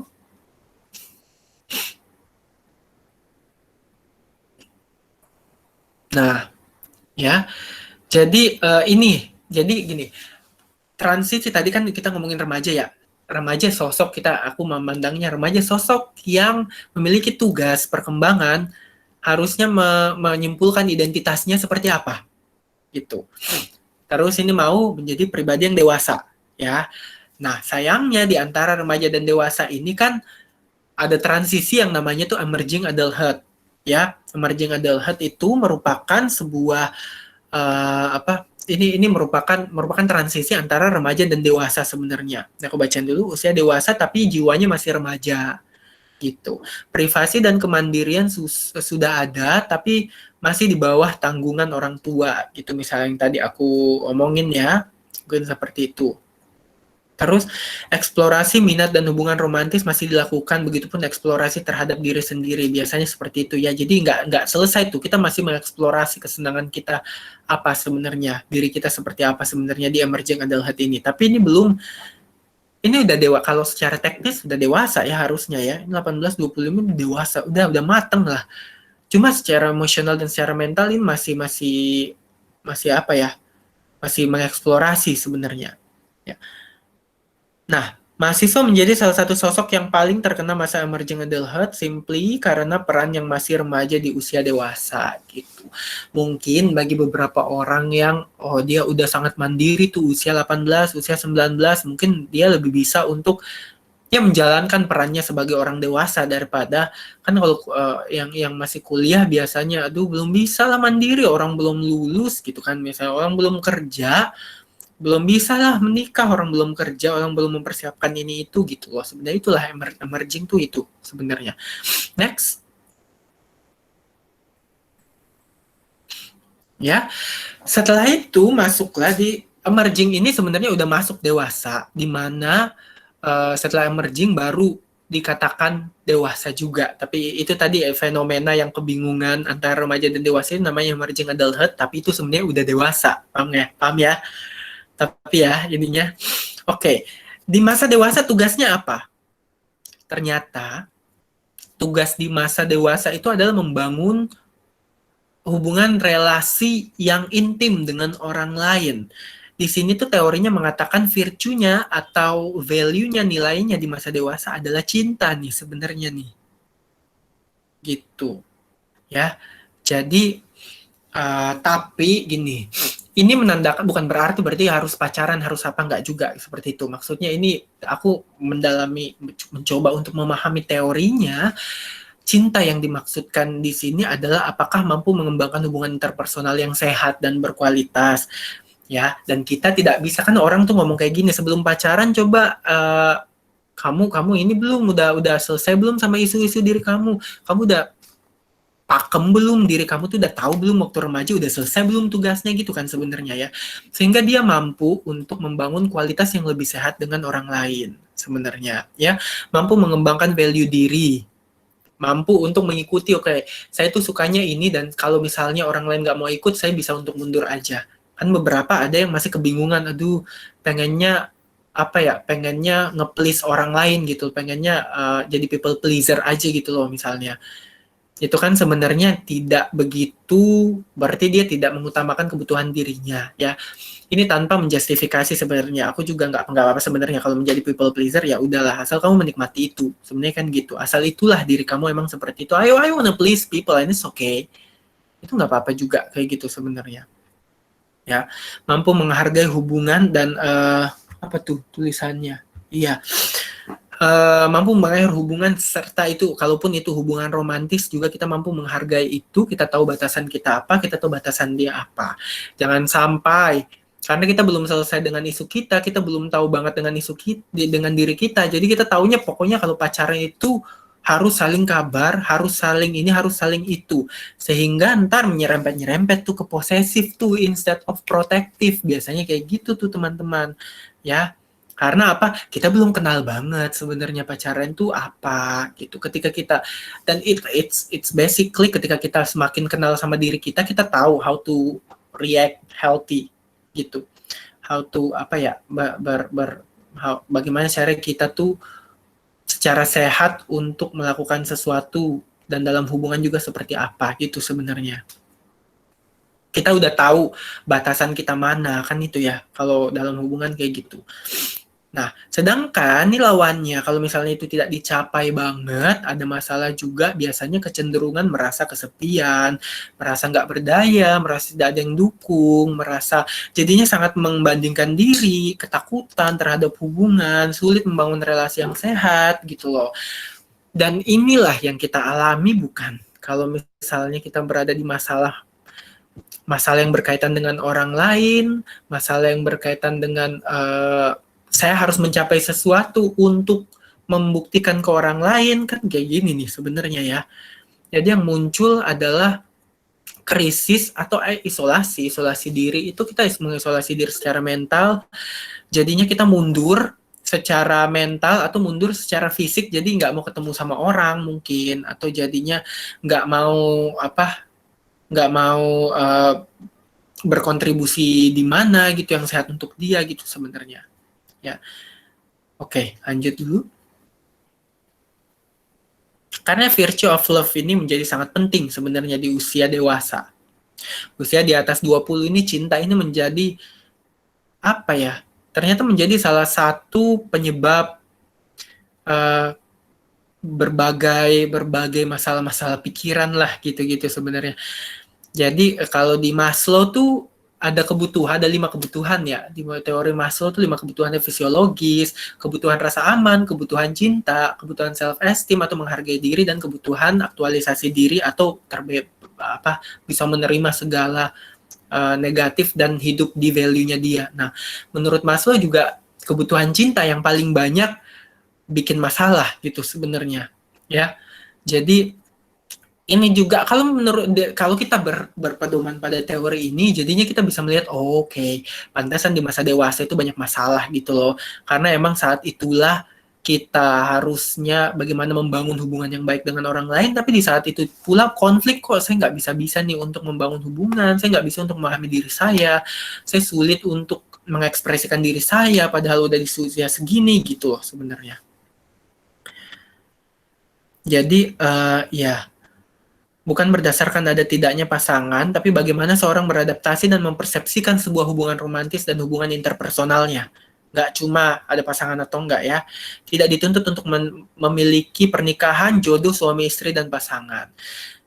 Ya, mungkin ini iya sih aku bisa bilang barat banget atau gimana. Aku sih belum terlalu menemukan yang emang secara general atau secara mayoritas kita bisa bilang, saya nggak dituntut lagi sama menikah, saya nggak dituntutnya, saya mau menikah usia berapapun itu nggak apa-apa. Mungkin kalau di luar aku lihat teman-teman aku sharing, dia nggak apa-apa dengan itu, tapi ternyata kalau di sini mungkin kan masih tertuntut ya, namanya jam sosial, jam kapan nikah, jam kalau misalnya nikah di usia segitu dibilang ketuaan dan lain sebagainya, itu kan bikin konflik sebenarnya ya. Gitu. Mempengaruhi virtu di tahap perkembangan selanjutnya. Nah, selanjutnya ini kita udah virtu yang berbeda nih. Tahap perkembangan selanjutnya adalah bagaimana kita bisa care terhadap orang lain. Jadinya, virtu selanjutnya. Makanya udah usia 40-an, 45 tahun itu emang banyak-banyak lah untuk ngajar, banyak-banyak memberikan wejangan gitu sebenarnya. Karena kepuasannya dari situ. Nah, kepuasan itu baru bisa didapat kalau kita kan sebelumnya atau di masa dewasa ini kita bisa membangun hubungan sosial yang baik sebenarnya ya. Gitu. Jadi tiap tangga itu punya hubungannya juga gitu. Itulah kurang lebih secara teoritis ya terkait perkembangan. Oke? Nah, jadi sebenarnya setiap orang tuh udah memiliki bekalnya masing-masing untuk menjalani turbulensi ya. Selalu ada hal yang menemani kita lah untuk menjalani perjalanan ini sebenarnya. Apalagi ngomongin tentang quarter life crisis, balik lagi itu merupakan episode yang ketidaknyamanan, yang bikin kita bingung terhadap hidup kita, yang bikin kita merasa hidup kita tuh sangat amat bermasalah. Tapi yang mesti aku sampaikan di sini juga adalah karena quarter life crisis tadi itu begitu luasnya, maka yuk sama-sama kita merefleksikan diri dan mulai untuk mikirin kira-kira, oke, saya menggolongkan diri saya quarter life crisis, tapi masalahnya apa ya? Gitu. Masalahnya mungkin terkait karir, kita selesaikan masalah karirnya. Terkait jodoh, terkait hubungan romantis, itu aja yang diselesaikan. Terkadang kalau kita fokus ke quarter life crisis-nya, kita jadinya nggak fokus kemana-mana, basically karena kita merasa hidup kita lagi berantakan. Gitu. Tapi kalau misalnya aku tanya, masalahnya apa? Ya yang pertama mungkin pekerjaan, pekerjaan. Terus masalahnya apa? Hubungan romantis, terus apalagi saya bersama-sama sama sahabat saya. Yuk kita selesaikan satu-satu, nggak usah dibawa semuanya langsung menjadi permasalahan karena itu terlalu berat, tapi kita tanggung aja satu. Masalah sama sahabat apa yang bisa dilakukan? Masalah sama hubungan romantis, mungkinkah ada penerimaan? Kalau saya masih belum mau, cuma saya dituntut. Bisa dikomunikasikan. Kalau nggak bisa kan berarti kita memproses sendiri. Masalah karir, masalah karir saya nggak bisa keluar kerja karena dikontrak 6 bulan. Berarti kita nggak usah mengharapkan di pekerjaan tersebut dapat kebahagiaan, paling nggak dapat gaji aja udah sebenarnya. Kalau misalnya kita terikat kontrak, kalau misalnya bisa keluar ya silahkan, dilihat positif negatifnya apa gitu sebenarnya. Jadinya lebih enak kita mencari penyelesaian masalahnya. Kalau seperti itu, ya, dibanding kita ngomong quarter life crisis, tapi sebenarnya nggak tahu apa sih quarter life crisis itu juga kan masih ini ya. Jadi ya udah, ngomongin aja masalahnya apa. Quarter life crisis, masalahnya apa? Masalahnya tentang ini. Saya bakal bantu kamu di ini yang kamu sebutkan. Gitu biasanya sih.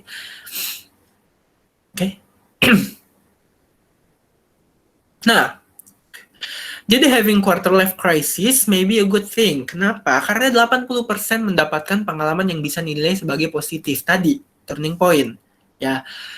Kalau itu quarter life crisis ya, aku bilang ya, maksudnya ini aku nggak ngomongin, ini belum aku belum memberikan diagnosis atau apapun itu yang mungkin bukan quarter life crisis, mungkin itu sebuah pengalaman traumatik yang dulu belum kita get rid sekarang, belum kita selesaikan, atau mungkin ada saya lagi masa-masa stres banget sehingga stress related to work gitu atau gimana gitu sebenarnya. Tapi kalau kita berbicara mengenai quarter life crisis, mengenai kebingungan terhadap arah hidup, kebingungan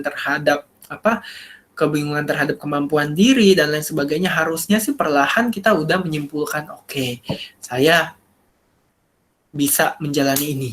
Harusnya seperti itu ya. Gitu. Dan tadi ingat mungkin lebih tenang ketika kita lihat waktunya sekitar 11 bulan itu maksimal harusnya seperti itu gitu menurut riset ya, dan riset yang baru seperti apa. Cuma kurang lebih gitu yang aku ingin sampaikan. Itu episode namanya episode itu kita selesaikannya seperti apa, mulainya seperti apa gitu, kita yang memilih gitu.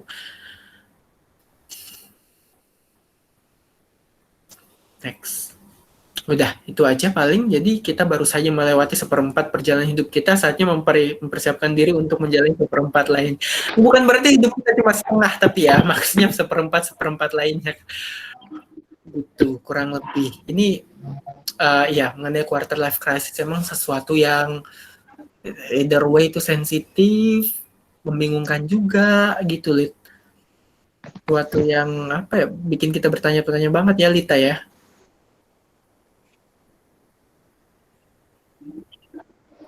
Iya, Kak. Benar banget.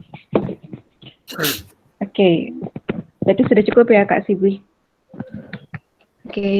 Nah, terima kasih banyak ya buat Kak Sibli yang sudah menyampaikan materinya dengan sangat jelas, menarik. Dan lengkap banget nih ya teman-teman, pasti teman-teman sekarang sudah mulai mengerti nih quarter life crisis itu apa, kemudian gimana cara menghadapinya. Kalau boleh aku simpulin dari yang dinyatakan sama Kak Shibli tadi tuh, bahwa quarter life crisis ini bukan selalu hal yang buruk ya Kak ya, pasti itu ada turning point-nya di mana nanti kita bisa benar-benar mencari solusi atas keresahan, kecemasan, atau rasa gelisah takut akan arah hidup yang akan kita lakukan di masa depan, seperti itu teman-teman. Nah, mungkin kita bisa lanjut aja ke sesi berikutnya, yaitu sesi Q&A atau tanya jawab. Bagi teman-teman yang mau bertanya, mungkin bisa menuliskan pertanyaannya di room chat. Jadi kayaknya ada yang udah tanya ya, mungkin aku baca aja. Atau bisa open mic juga nggak apa-apa. Oke, nggak apa-apa kalau ada yang mau nanya. Oke, nggak apa-apa. Kalau mau open mic juga nggak apa ya teman-teman. Mungkin ini langsung aja dari Kak Ian Taufikul Rahmat untuk bertanya langsung sama Kak Shibli, mungkin bisa open mic, Kakak.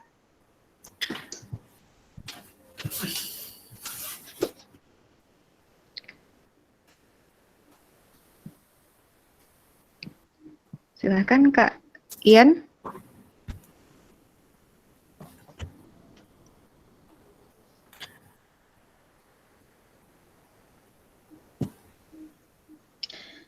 Oke, atau teman-teman yang lain ada yang mau tanya, mungkin bisa langsung saja open mic-nya. Silakan teman-teman, ayo kita di sini ada pembicara yang keren nih yang udah mau berbagi. Oh, suaranya nggak kedengeran. Halo, iya.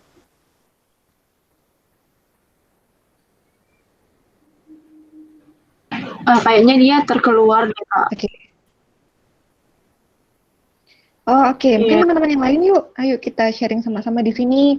Mumpung ada pembicara yang keren nih ya, teman-teman. Kita cari ilmu yang banyak nih dari Kak Shibli, atau teman-teman mau sharing juga nggak apa-apa gitu. Mungkin nanti Kak Shibli bisa kasih semacam inspirasi atau apa untuk teman-teman semuanya. Ayo teman-teman.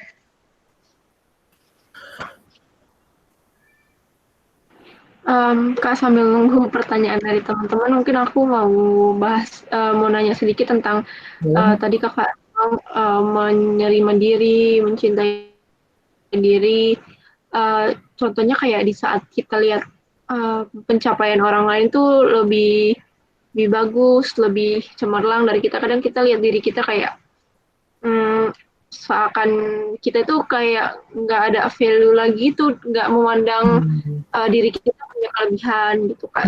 Gimana sih Kak cara meningkatkan rasa kecintaan terhadap diri kita sendiri gitu Kak?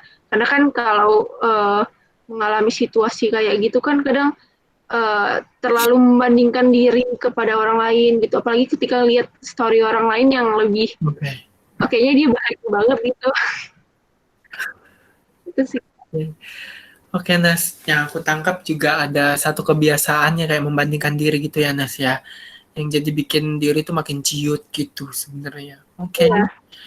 Jadi gini, aku sih sebenarnya membandingkan diri itu merupakan perilaku yang manusiawi gitu ya, Nas ya. Karena kan basically kita tuh lahir untuk survive, dan cara kita survive kan gimana cara kita untuk mencapai sesuatu. Sehingga kita sering melihat tuh kalau orang-orang purba zaman dulu kan dia melihat tuh kok dia bisa dapat gajah, saya dapatnya keong ya. Saya bisa lah buru gajah juga, akhirnya dia buru gajah. Ternyata tetangganya udah buru dinosaurus gitu-gitu kan, jadi itu menjadi motivasi juga bisa. Tapi perbandingan itu emang sebaiknya kalau kamu saling membandingkan diri dengan orang lain mungkin yang lebih bahagia, coba deh kamu nggak apa-apa maksa diri untuk membandingkan diri ke orang-orang yang mungkin lebih less fortune gitu loh. Itu sangat nggak apa-apa. Itu menumbuhkan rasa bersyukur kita sama diri kita sebenarnya. Jadi di sini aku mau mengatakan membandingkan diri nggak apa-apa asal kita tahu prosesnya. Dan kita bisa bimbing diri kita untuk membandingkan dengan sehat, yang pertama. Yang kedua, bandingkanlah diri kamu yang dulu dan yang sekarang gitu. Dan coba untuk bikin perbandingan, oke saya sekarang kayak gini, saya kedepannya mau kayak gini gitu. Sehingga apa? Itu yang jauh lebih sehat ketika kita membandingkan diri kita yang dulu dan sekarang, ya. Dulu tuh saya nggak pernah nggak kepikiran gini-gini, sekarang saya udah mulai kepikiran gini-gini gitu misalnya. Dulu tuh mungkin lebih bahagia karena mungkin lebih ini ya, nggak terlalu bawa perasaan atau nggak terlalu punya banyak teman. Sekarang sih banyak teman, jadi ya wajar aja sebenarnya kalau banyak konflik dalam internal kita gitu misalnya kayak gitu. Jadi membandingkan diri sama diri yang dulu itu sangat amat nggak apa-apa dengan syarat kayak gini. Ini tolong semuanya ya. Dengan syarat kita nggak mau balik lagi ke diri kita yang dulu. Dengan syarat kita mau membentuk diri kita yang baru. Gitu. Biasanya banyak tuh juga yang ngomong, iya dulu saya bahagia, dulu saya gini-gini, dulu gini-gini gitu-gitu. Itu tuh malah membuat kita sebenarnya semakin namanya ruminated makin sedih kalau kita mengecewakan hal yang sekarang gitu. Padahal oke, dulu seperti ini bisa nggak saya kedepannya membuat pengalaman yang sama atau saya malah bisa kok membuat pengalaman yang baru gitu sebenarnya. Itu jauh lebih sehat sebenarnya kayak gitu. Dan itu sih kita nggak bisa mengontrol langsung, nggak membandingkan diri, itu tinggal dilatih aja untuk self talk-nya biar lebih sehat ketika membandingkan diri. Mungkin saya harus stop nih karena ini nggak sehat buat saya. Saya menerima kalau dia mungkin lebih bahagia kelihatannya, it's okay. Kadang kan mungkin kita nggak menerima. Kalau aku sih ada pengalaman gitu, Nes. Aku tuh ngelihat orang-orang gini, kok bahagia banget sih. Keselnya karena apa? Karena sebenarnya gue juga pengen tapi nggak bisa. Jadinya gue nggak menerima itu. Padahal saya menerima sih sekarang lagi nggak baik. Orang-orang lagi enak-enak aja kelihatannya, who knows, nggak tahu ya, tapi kita melihat dan merasa itu kelihatannya baik-baik aja, saya menerima mereka baik-baik aja, mereka bahagia, saya lagi nggak bahagia, and it's okay, saya ada prosesnya juga, itu sebenarnya. Gitu. Oke, berarti membandingkan diri juga nggak selalu negatif, tergantung gimana kita bawanya ya Kak. Betul banget, ya. Thank you, Kak. Thank you, Agnes. Oke, intinya pokoknya lebih baik kita membandingkan diri kita yang sekarang dengan yang dulu gitu ya, agar kita ke depannya tuh ya kita fokusnya sama diri kita sendiri gitu. Kayak kita lebih mengenal diri kita sendiri, kurangnya apa, lebihnya apa gitu. Jadi kita nggak terlalu ngeset tujuan atau ngeset cita-cita atau apa itu dengan apa yang dicita-citakan sama orang lain gitu. Ya Kak. Oke. Sekarang kita berlanjut ke pertanyaan berikutnya nih Kak. Ada dari Anissa Yurmanita. Mungkin bisa open mikrofon. Anissa, silahkan. Boleh, Nisa.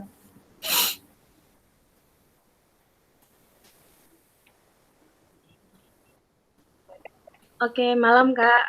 Malam, Anissa. Silahkan Nisa. Jadi sebelumnya kayak gini Kak, tadi kan Kakak ada nyinggung tentang misalnya kita harus dipatokkan pada umur sekian harus kayak gini, contohnya kayak umur sekian harus tamat SMA, umur sekian harus kuliah, harus kayak gini. Jadi saya pribadi kan punya planning gitu Kak, jadi kayak tamat kuliah mau kayak gini, mau kayak gitu. Jadi kayak aturan-aturan dari orang sekitar tadi, dari masyarakat atau lingkungan tadi membuat planning tuh kacau jadinya. Banyak kan kayak tamat kuliah maunya S2-nya di sini. Lalu tiba-tiba orang bilang nggak usah S2, langsung kerja aja kayak gitu. Jadi itu mengacaukan planning yang ada. Jadi harus diikuti atau enggak Kak gitu. Kalau nggak kita ikuti seolah-olah kita menentang perkataan-perkataan orang yang katanya peduli sama kita. Kalau nggak kita ikuti kita menentang. Tapi kalau kita ikuti kayak terpaksa gitu Kak. Oke. Anissa lebih nyamannya terpaksa ngikutin atau enggak tapi menurut kamu? Kamu lebih nyaman ngikutin planning yang udah dibuat dari awal gitu. Tapi aku kan bawahnya kan orangnya kayak nggak enakan. Jadi kalau misalnya kayak tentang pendapat-pendapat orang tuh jadi nggak enakan gitu.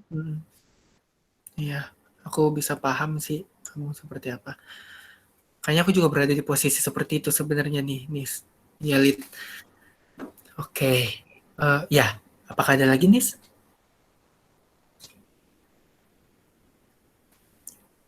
Oke, aku berusaha jawab kalau gitu ya. Ini tuh emang sangat amat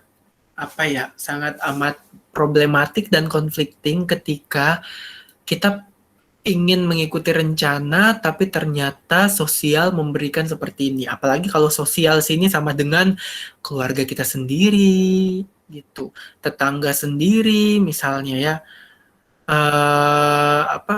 Udah keluarga kita sendiri, tetangga sendiri, entah mungkin keluarga besar, gitu. Itu kan sesuatu yang jadinya, aduh, gue pengennya ini, tapi dari keluarga besar pengennya ke sana, gue pengen ke sini, itu kan konflik banget jadinya.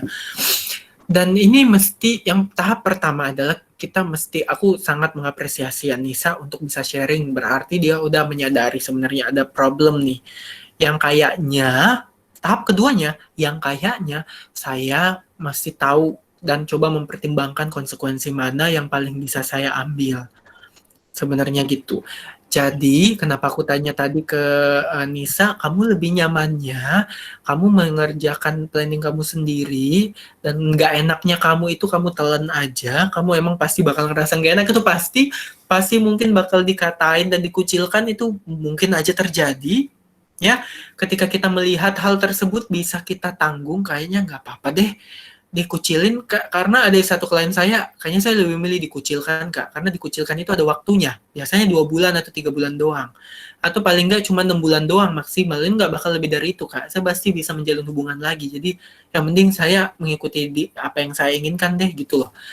Tapi kalau misalnya itu bukan value saya, itu bukan value-nya Nisa, kayak value-nya Nisa sangat amat family oriented atau sangat amat menjunjung tinggi nilai-nilai kekerabatan, persahabatan, gitu, tidak ada nilai individualitas di situ, mungkin sebaiknya emang dengan menanggung jalan mengikuti orang lain, mungkin bisa jadi lebih menyenangkan gitu. Cuma dari perbincangan aku sama Nisa, kayak aku sih sebenarnya lebih condong untuk kamu, ketika kamu udah dewasa dan udah bisa mandiri, itu sebenarnya sebuah privilege juga untuk kamu memberikan dan membuktikan kalau kamu bisa untuk menjalani kehidupan kamu sendiri. Adapun segala konsekuensinya nanti, kan bisa aja ya, kita ketakutan juga ya, kita kan mama udah bilang, papa udah bilang, tetangga udah bilang, ustadz udah bilang, dan lain sebagainya, itu kan kata-katanya yang udah bilang kan, kayak ini bakal hancur, bakal apa gitu.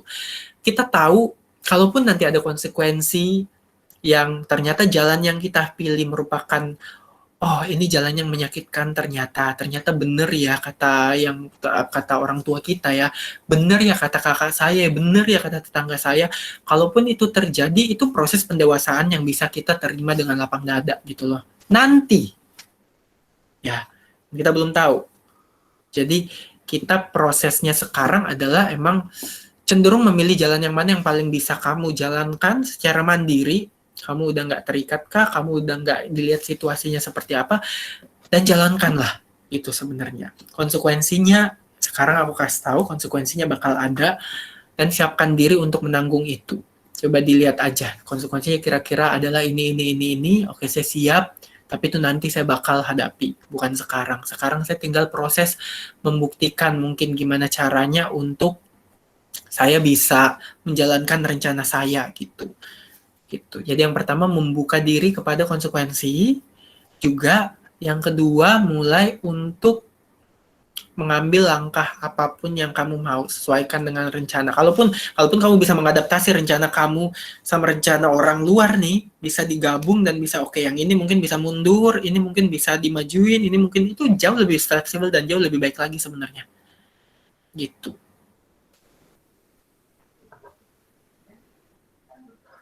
Boleh tambah satu pertanyaan lagi nggak, Kak? Udah nambah Oke, satu udah pertanyaan terjawab belum lagi. bisa? Ya. Ini Boleh, berasal silakan. dari tadi tuh kayak beban pribadi sih, Kak. Jadi sebenarnya Silakan. banyak beban, jadi kayak mungkin bisa di-sharing di sini kan, Kak. Jadi maaf kalau kesannya kayak curhat gitu, Kak. Gak apa-apa. Jadi aku tuh punya sepupu yang seumuran sama aku, Kak. Beda 1 tahun lebih tua sama aku, tapi kita tuh barengan tamat SMA-nya. Lalu kemarin waktu aku kuliah, dia nggak kuliah. Setahun aku kuliah, akhirnya dia diterima di angkatan. Lalu akhirnya dia sekarang udah diterima di angkatan, udah sukses. Lalu kayak keluarganya itu maksa aku buat jadi seperti dia. Kayak bilang kayak gini, dia udah sukses loh, dia udah jadi angkatan loh, kamu masih belum loh. Lalu aku pikir kayak gini, aku lagi ngerancang kesuksesan aku sendiri, lalu kenapa kayak kata-kata kayak gitu keluar bikin aku kayak down gitu Kak. Mikirin kayak aku harus cepat sukses, jadi kayak perkataan mereka yang memacu aku cepat sukses, jadi kayak aku nggak produktif jadinya. Semakin tertekan, semakin cemas gitu ya. Iya, lebih memikirkan harus sukses tanpa merancang prosesnya dengan baik. Oke. Kamu merasa orang di sekitar kamu itu tidak menghargai proses kamu sendiri gitu ya, Nis ya? Lebih tepatnya kayak gitu, Kak. Wow, ini cukup complicated ya. Aku cukup paham juga. Ini kayaknya banyak yang relate juga. Terima kasih banyak udah sharing. Ini cukup banyak yang relate juga. Ketika lingkungan kita membandingkan kita, nggak enak banget itu, Lid. Apalagi dibandingkan sama sepupu ya. Karena konfliknya tuh jadi kita ada nggak sih rasa-rasa ya, ini aku juga pernah sih sebenarnya. Ada nggak sih rasa-rasa gitu jadi benci gitu sama sepupu yang dibandingin, tapi sepupu itu nggak salah apa-apa sebenarnya, gitu kan? Jadi nggak suka gitu sama yang dibandingin itu, tapi dia nggak salah apa-apa. We know that, tapi we feel bad. Kita udah merasa buruk karena kita benci sama sepupu. Kita juga merasa buruk sama diri kita sendiri karena nggak mencapai apa yang orang lain mau. Kita merasa buruk karena orang lain terus-menerus menekan kita. Triple kill banget, itu nggak enak banget rasanya. Jadi apa yang di-sharing sama Nisa ini merupakan sesuatu yang sangat, aku mesti bilang ini sangat amat menyedihkan. Karena apa?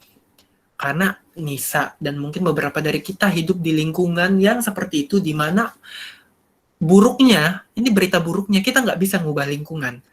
Mereka akan terus-menerus melakukan itu. Gitu, Nis. Mereka akan terus-menerus membandingkan kamu. Mereka akan terus-menerus melakukan perbandingan dan mencoba untuk... Tapi kalau kata orang ini toksik emang. Kalau kata orang itu toksik. Tapi kalau kata aku menghindari kata toksik karena itu menjustifikasi orang lain. Jadinya aku nggak mau.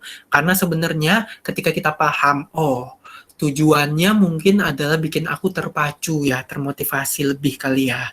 Gitu. Tujuannya agar aku bisa mencapai sesuatu kali di usia ini.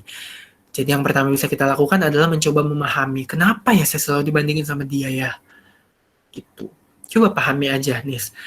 Mungkin sekarang masa yang kita nggak bisa paham karena tembok gede, karena kesel banget nih kita ya.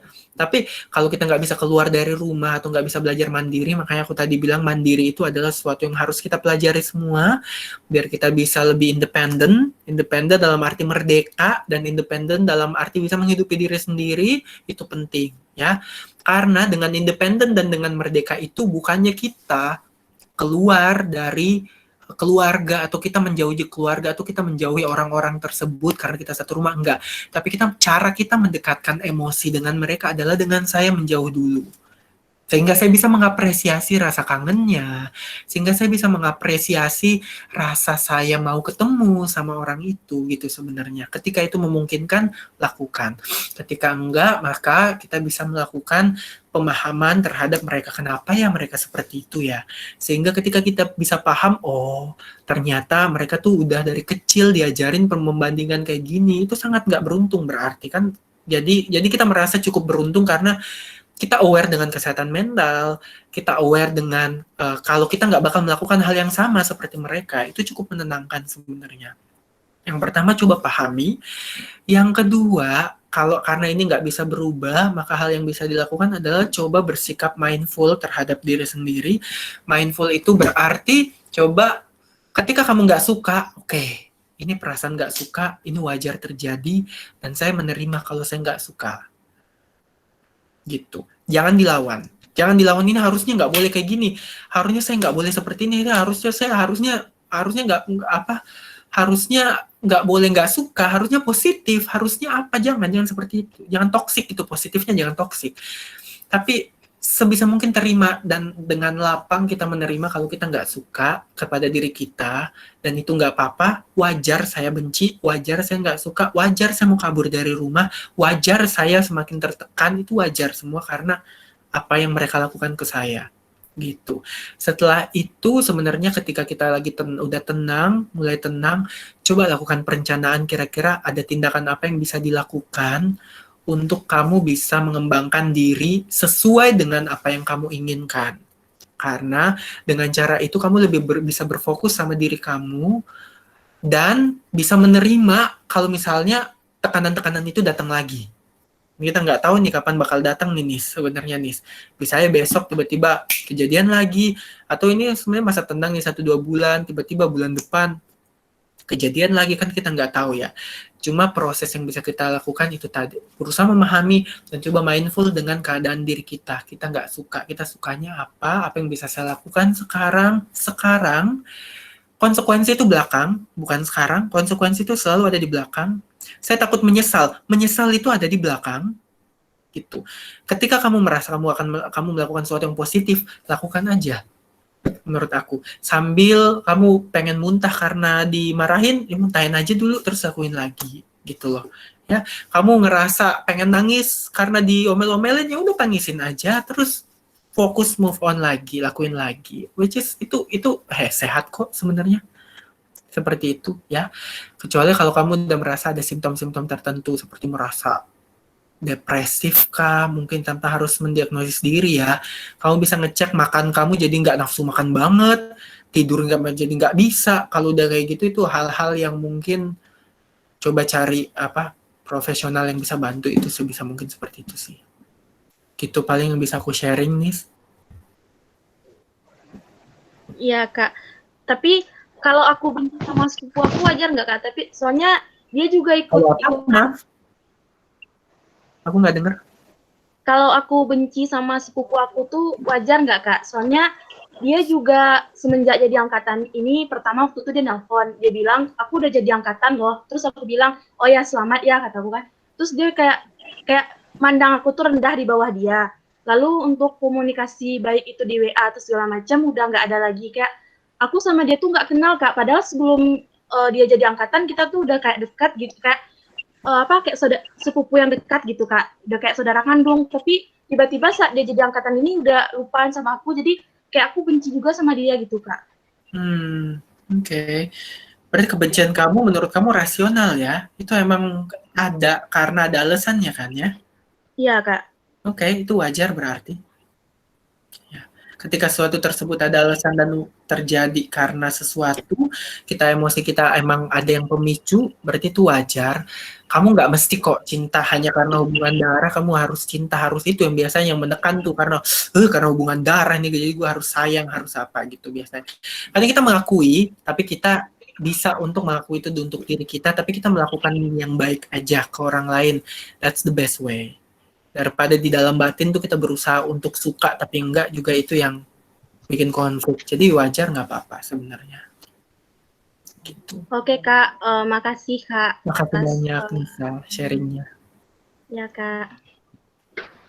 Oke, terima kasih ya Anissa. Dan mungkin kalau misalnya boleh aku simpulkan ya teman-teman, untuk teman-teman yang lain juga nih pasti banyak yang relate juga ya. Jadi benar kata Kak Shibli tadi, bahwa ketika ada hal negatif yang datang ke diri kita nggak bisa mengontrol perilaku orang lain, perkataan orang lain, tindakan orang lain. Yang bisa kita kontrol tuh mungkin pikiran kita sendiri gitu ya. Caranya kayak yang dibilang Kak Shibli tadi, kita bisa mindfulness gitu ya, menerima apa yang mungkin hal negatif apapun yang terjadi ke diri kita. Kita bisa kayak menerima segala perasaan sedih, perasaan senang, perasaan kecewa. Nah, baru nanti setelah itu kita baru cari solusi dari permasalahan yang kita alami. Gitu ya teman-teman. Nah, mungkin ada yang mau tanya lagi nih teman-teman yang lain? Silahkan.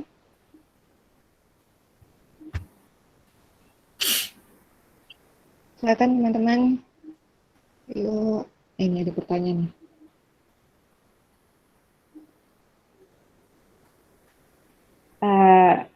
Kak Restu, apakah mau bertanya langsung? Mungkin bisa open mikrofon. Lebih jelas.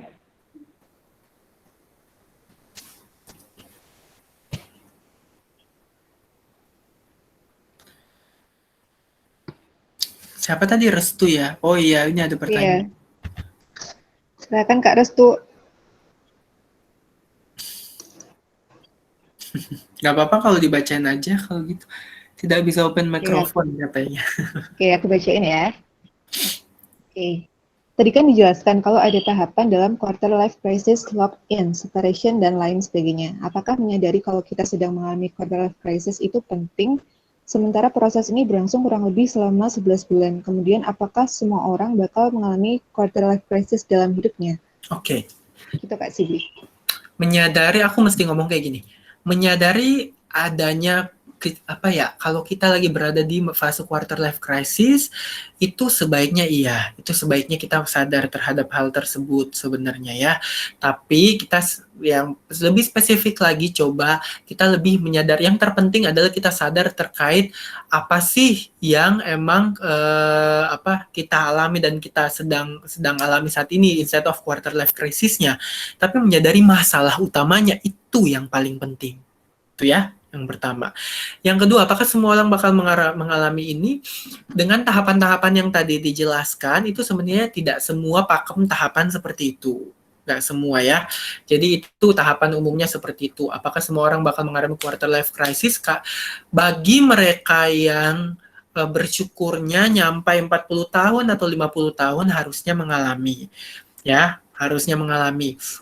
Jadi, ya semua dari kita pasti mengalami masa kebingungan dan masa di mana kita mempertanyakan banyak hal. Jadi, iya, pasti mengalami ya kalau gitu. Dan ini juga terkait ternyata semakin dia di perkotaan, semakin dia menggunakan sosial media, semakin dia di lingkungan yang kesannya millennials ya. Millennials lingkungan apa ya? Apa aku bilangnya? Pokoknya lingkungan yang ditampilkan di televisi, perkotaan, sosial media, dan lain sebagainya, semakin dia bakal mempertanyakan dirinya dan semakin bakal mengalami quarter life crisis. Ini penelitian yang lebih lanjut harus diadakan juga nih di teman-teman kita, mungkin di pelosok-pelosok Afrika yang tidak terpapar sosial media, di pulau apa gitu, kemarin pulau terpencil, kalau ada orang masuk di situ, itu tuh semua orang pasti dibunuh gitu loh. Jadi sama orang-orang itu emang orang satu pulau gitu loh, pokoknya. Itu kalau di situ kan kita nggak tahu apakah mereka mengalami quarter life crisis atau enggak ya. Atau mereka tinggalnya mungkin di pantai dan di hutan gitu misalnya. Atau mungkin teman-teman kita yang emang sangat sama sekali tidak terpapar oleh apapun, apakah mengalami itu nggak tahu. Cuma untuk secara umum, penelitian, aku baru baca penelitian di Arab, penelitian di Jepang, itu sama, anak mudanya juga merasa kebingungan terhadap jalan hidup, which is, aku mesti bilang secara umum, iya, kita bakal mengalami ini kok. Sehingga ini merupakan hal yang wajar gitu, Restu.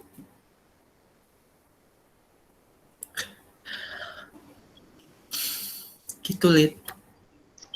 Oke, jelas ya, Kak Restu ya. Ya, mungkin ada yang mau tanya lagi nggak, teman-teman? Mungkin sambil nunggu pertanyaan dari teman-teman yang lain, aku mau tanya satu pertanyaan ya, Kak Shibli. Boleh nggak ya? Jadi gini Kak, kan sesuai dengan judul kita gitu ya Kak, menghadapi menjadi pribadi yang lebih dewasa gitu kan Kak. Nah, kaitannya sama quarter life crisis. Nah, aku mau tanya sih Kak, jadi apakah dewasa itu menjadi salah satu tanda kita bisa mencapai atau melewati quarter life crisis ini dengan baik, dan kalau misalnya iya, tanda-tanda dewasa itu kayak gimana sih Kak? Oke. Ini pertanyaan yang sangat introspektif nih, sangat reflektif banget ya.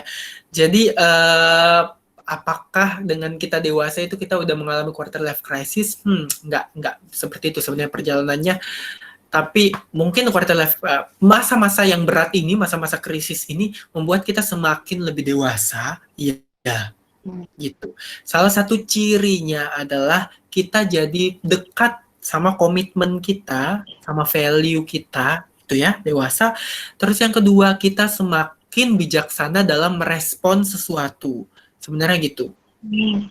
Ya, dua itu. Ciri-ciri dewasa yang lain tahu secara teori itu yang tadi aku jelasin, emang bisa membangun ini, harusnya bekerja, harusnya bisa mandiri, dan lain sebagainya. Tapi secara mental itu ya, yang dilatih gitu dalam krisis ini. Kita menjadi pribadi yang, kita ngomong kayak gini, oke, saya punya pengalaman itu, dan pengalaman itu bikin saya, membantu saya dalam hidup sekarang, gitu loh.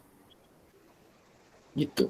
Dan, iya jadinya proses krisis ini, mendewasakan kita, membuat kita semakin matang dalam berpikir, bisa mengenali emosi, semakin bisa bijaksana dalam memilih ini value saya ini gitu. Jadi value itu maksudnya ya pokoknya saya mengutamakan keluarga, pokoknya saya mengutamakan diri saya, pokoknya saya mengutamakan sekolah, pokoknya saya mengutamakan kerja, pokoknya saya mengutamakan apa gitu loh. Jadi prioritasnya semakin matang gitu sebenarnya. Gitu. Jadi kan kalau remaja peer pressure ya, remaja semua pakai sepatu ini, semuanya harus pakai sepatu itu kalau nggak dibully kan gitu kan. Kalau dewasa berkebalikan banget gitu. Remaja bikin kita sulit untuk mengidentifikasi emosi itu saya merasa apa sih nggak tahu. Pokoknya saya mau marah aja, tapi sebenarnya dalam sedih. Ketika kita dewasa kita tahu kita lagi sedih, and it's okay to be sad. It's okay to not to be okay. It's okay to cry gitu. Kalau remaja kita masih malu-malu gitu, ih, cengeng gitu. Tapi ketika dewasa kan harusnya kita bisa tuh untuk nangis, mengutarakan kalau saya lagi sedih, saya lagi nggak enak. Itulah dewasa sebenarnya. Jadi ya, dan apa ya? Dan kita semua masih berproses ya menurut aku untuk ke situ sebenarnya. Dan paling nggak setiap harinya kita berproses lebih baik dari sebelumnya lah, sesedikit apapun, 0,1%-nya pun nggak apa-apa banget. Gitu. Oke, terima kasih Kak Sibri atas jawabannya yang jelas lengkap ya. Termasuk dari pertanyaan teman-teman tadi semuanya. Terima kasih teman-teman juga sudah mengajukan pertanyaan-pertanyaannya yang mungkin bisa menjadi insight sama dan ilmu untuk teman-teman yang lain yang mungkin belum punya pertanyaan gitu ya. Nah, teman-teman, karena sudah tidak ada yang mau bertanya lagi ya, dan sekiranya kita sudah 1 jam berkumpul di sini walaupun tadi 30 menit telat karena ada miskomunikasi dari internal tim. Mungkin saya mau mengucapkan terima kasih banyak kepada Kak Shibli yang sudah meluangkan waktunya, energinya, materinya, ilmunya kepada saya, tim Yakin Bisa, dan teman-teman semua yang hadir di sini. Saya mengucapkan terima kasih banyak. Dan juga teman-teman yang sudah hadir pada Santuy Talks Quarter Life Crisis dengan judul mempersiapkan diri menjadi pribadi yang lebih dewasa ini. Harapannya teman-teman kedepannya mungkin teman-teman bisa ambil informasi yang didapatkan dari Kak Shibli ini sebagai bekal, sebagai dasar untuk teman-teman menghadapi quarter life crisis. Dan mungkin kalau misalnya boleh saya simpulkan ya teman-teman, quarter life crisis itu bukan hal yang buruk gitu ya. Kita ini merupakan tadi yang kayak di samping Kak Shibli itu, having quarter life crisis itu merupakan hal yang baik karena di situ nanti kita bisa menemukan suatu turning point di mana menjadikan kita pribadi yang lebih dewasa, pribadi yang bisa kenal sama diri kita sendiri gitu ya, dan tahu tujuan hidup kita tuh kemana gitu. Oke. Jadi mungkin sebelum kita tutup acara pada malam hari ini, kita dokumentasi dulu ya teman-teman. Silakan teman-teman untuk open kamera, kita dokumentasi sama-sama bersama dengan Kak Shibli.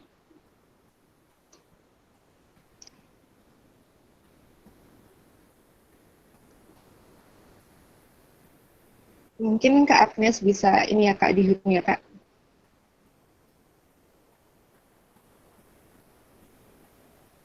Oke, yang ngambil ntar. Agnes apa Kak yang ngambil? Aku Nes. Oke ya, Agnes hitung ya Kak. Atau Kakak aja deh biar gampang. Teman-teman bisa minta tolong on cam sebentar ya, kita dokumentasi acara malam ini sama pemateri keren kita Kak Shibli. Nggak tahu ya teman-teman, mungkin yang bisa on cam boleh on cam dulu sebentar aja.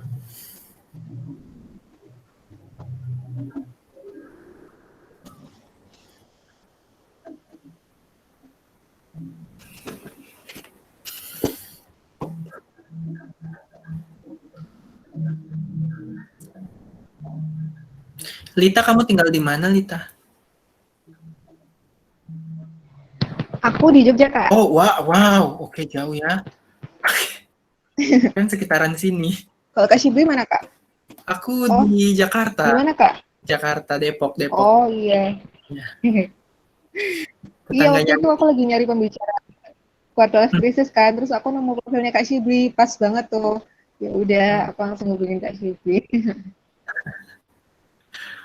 Thank you ya, Yakin Bisa untuk memberikan ini kesempatan. Justru kita yang terima kasih, Kak. Sudah teman-teman, sudah pada on cam?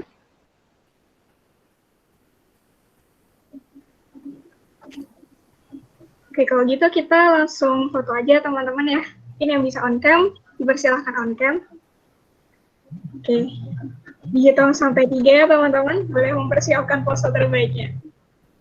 1, 2, 3. Sebentar. Mungkin sekali lagi ya teman-teman ya. Siap. Hitung sampai 3 lagi. 1, 2, 3. Nah, udah. Terima kasih teman-teman. Terima kasih teman-teman, terima kasih Kak Shibli, terima kasih tim Yakin Bisa yang sudah berkontribusi dalam melancarkan acara pada malam hari ini. Semoga segala informasi apapun yang didapatkan dari malam hari ini bisa bermanfaat untuk proses pengembangan diri kita di masa depan. Baik, mungkin saya tutup acara pada malam hari ini. Wassalamualaikum warahmatullahi wabarakatuh. Waalaikumsalam. Terima kasih. Thank you semuanya. Aku izin live ya duluan.